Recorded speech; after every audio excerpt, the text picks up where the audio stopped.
अरे अभी तो शुरुआत है, अभी तो 8 साल हुए हैं, अभी तो हाई कोर्ट है, सुप्रीम कोर्ट है। अब या वनवास कह लो या लड़ाई लड़ने का जज्बा कह लो। इसको वनवास क्यों बोलते हो? आप इच्छा से लड़ रहे हो अपने। अगर आप अपने आप को वनवास में रखना चाहते हो तो उसके लिए हम लोग क्या कर सकते? अभी तबीयत भरी कि नहीं भरी लड़ने से? अभी तबीयत भरी कि नहीं? 12 मुकदमे बीवी ने कर दिए, 2 मुकदमे आपने कर दिए, 14 मुकदमे हो गए। अब क्या साथ में रहोगे बताओ? जिस प्रकार से लड़ाई झगड़ा चल रहा है आपका, 14 साल से अलग रह रहे हो, अब संभव है साथ रहना? इतनी कड़वाहट ले आए हो दोनों लोग आपस में, तो बात करिए आपने इन लॉज से। क्या बात हुई आपकी? आपने मुझसे परमिशन मांगी कि बहू जी या माता जी हम आ जाएं? उनका ठीक है, नहीं साफ साफ बताइए। आपने परमिशन मांगी, घर के वो बुजुर्ग हैं, और परमिशन मांगना, माफी मांगने में कोई बुराई थोड़ी ना। तो अब तो सारे घाट पार कर चुके हैं। अब तो कुछ उसको कुछ शांति से रहो ना। जरा दोनों को बुला, दोनों हैं क्या? बुलाइए। बेटी है आपकी? क्या नाम है बच्चे आपका? ऐश्वर्या शिव। ऐश्वर्या। किस क्लास में पढ़ती हैं आप? एक। को अब मुझे ये कहना पड़ रहा है कि इतना सुंदर परिवार हो जाएगा आपका। बच्ची कितनी, आप सब कुछ भूल जाओ, कितनी प्यारी बच्ची है वो। उसको देखो, उसके लिए कुछ अपने पुरानी कड़वाहट को भूल जाओ। मैंने आपसे रिक्वेस्ट किया की थी पिछली बार। सर रिक्वेस्ट है कि सर मैं अगर आप ऐसे कहेंगे तो फिल करके मर जाऊंगा शायद।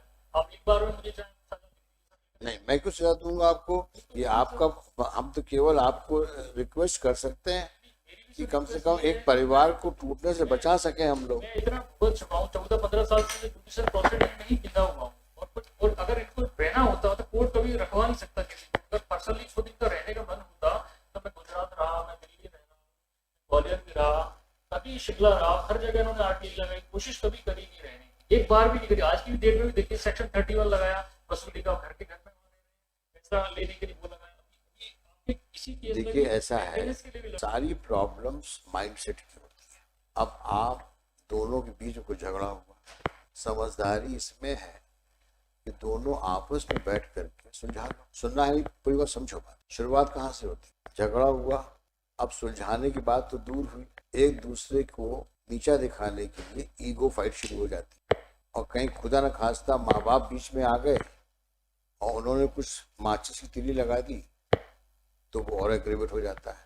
फिर कुछ रिश्तेदार आ जाते हैं। अब आपका दिमाग टोटल कंफ्यूज है दोनों का। अगर समझदारी से काम ले आदमी तो मुकदमे होने की गुंजाइश ही नहीं होती। आप सुनिए मेरी बात को। आप लगता है ज्यादा तैयार होके आए हैं, बात आप तय करके आए हो कि नहीं, और नहीं सुनना है हमको? आप इतने एक्साइटेड क्यों हो रहे हो? मैं तो समझ गया आपकी बात को। आप उन्होंने बहुत हैरास किया, 12 मुकदमे लगा दिए, आप जीर्ण शीर्ण हो गए हैं, जीवन व्यर्थ हो गया है आपका।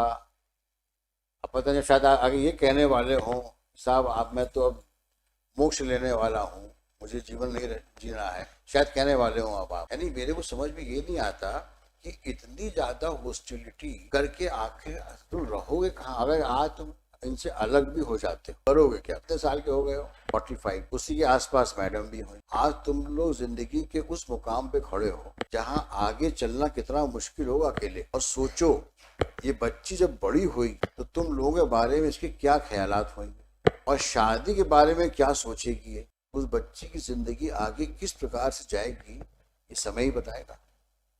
जब ऐसा ही था तो क्यों शादी की थी, क्यों बच्चा पैदा किया था? क्या आपकी आप दोनों की रिस्पॉन्सिबिलिटी नहीं है उस बच्चे के लिए? अब जीवन किसके लिए जियोगे तुम? सरवाइव करने के लिए सिर्फ, कि उस बच्ची की देखभाल करने के लिए? बच्चों की और बुजुर्गों की बददुआएं बहुत लगती हैं। Very sad. हाँ, आप इतने सेल्फिश हैं, बच्ची मिल जाए वो भाड़ में जाए। ठीक है मैडम, जब ये तैयार नहीं है तो let him suffer as he wants, as he destined to suffer. अब सफर करते हैं, कुछ नहीं मिल सकता कहीं से, ईश्वर तुमको कुछ नहीं देगा। तो बच्चों का ख्याल नहीं है तो मेरे किसका ख्याल होगा? I doubt you are a normal human being. Sorry madam, आपका परसुएशन काम नहीं आ रहा है।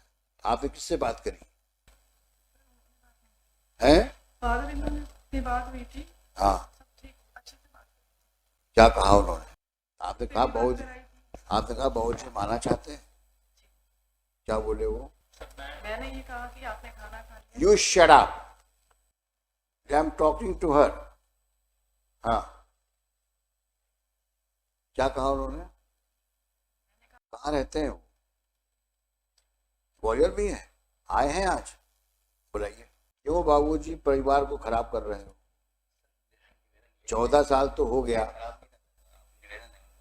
ये इनके ईगो प्रॉब्लम बहुत ज्यादा शुरू से मैंने कभी हमने शादी अरेंजमेंट करी, ये प्रॉब्लम मेरे तो करी नहीं। इनके फादर ने आज तक प्रयास नहीं किया, ब्रदर ने। इनके फादर हैं कहाँ? इनके फादर पूछो कहाँ है? कहाँ है फादर आपके? बुलाओ उनको। पिछली बार 5 एक बार उनको आने दो। हम आपकी दुख और पीड़ा को समझते हैं। दुख ऐसा नहीं करते, ऐसे बात करोगे। ये मेरे पहले आप बोलने पहले उनको बोलने दीजिए ना। आपकी वाइफ कहाँ है? मेरी वाइफ स्वस्थ है? नहीं स्वस्थ नहीं, वो बीमार रहती है।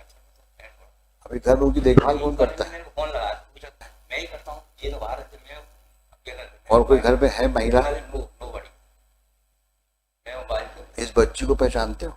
बच्चे को आज तक देखा नहीं, सुबह से हम लोग बैठे आकर। बेटा बाबा के साथ जाओगी? अब वो बोल रही है जाना चाहती बाबा के साथ। दोनों अधेड़ उम्र के हो गए, 45-40 के होंगे से दोनों। वो अगर साथ रहने का मौका दे दिया जाए, एक ज्यादा नहीं, एक बार साथ रह के देख अगर परिवार बस जाता है तो कितनी अच्छी बात है। बाबूजी आप कहाँ रहते हैं? पुणे में। क्या करते हैं आप? साइंटिस्ट थे आप भी पढ़े लिखे हो, आपके संधि पढ़े लिखे हैं, दामाद पढ़ा लिखा है, लड़की पढ़ी लिखी। इतना पढ़ना लिखना तो बेकार हो गया। आपने समझाइश देनी चाहिए ना, ये अच्छी बात है। पुराने जमाने में कहते थे ना, पति परमेश्वर प्राणनाथ, ऐसे बिहेव किया जाता है क्या? कितने दुर्भाग्य की बात है। क्या हालात होंगे इनके आपके ना रहने पर।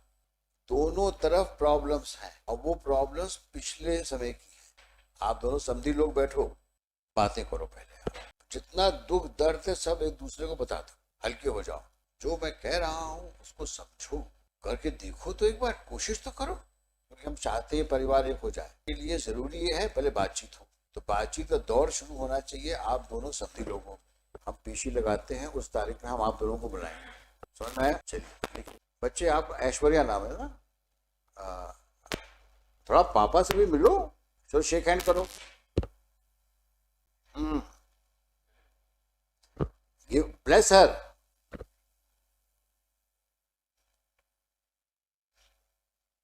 आप बता दें जो डेट आपको कन्वीनियंट हो। तो 24 अगस्त लगा देते। बाबूजी आप ध्यान रखना, बहुत बड़ी जिम्मेदारी है आपके ऊपर, आप संभाल लोगे सब कुछ, कोशिश करके देखो। हाँ, जिम्मेदारी आपकी है। शिवरे जी आप भी अपनी बुजुर्गियत का पूरा ख्याल रखते हुए इनके साथ बैठिए।